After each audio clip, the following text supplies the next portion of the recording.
বন্ধ হয়ে গেল ঝগড়া করা। ঝগড়া হচ্ছে দাদার সঙ্গে। ঝগড়া হচ্ছে কেন? ঝগড়া হচ্ছে, রেগে গেছে দাদার সঙ্গে।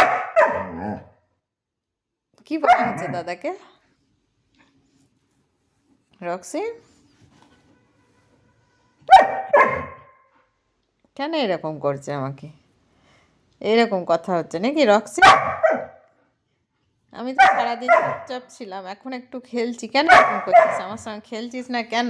এটাই দাদাকে বলতে চাইছি। বাবা, দাদার মুখে একদম রক্সু, বাবারি, ঘুরে তাকানো হচ্ছে। রক্সু বলেছি আর কি বেটা?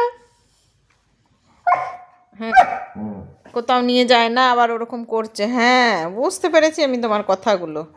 ঠিকই তো, ছেলে আমার ঘরে বন্দি মনমরা হয়ে পড়েছিল।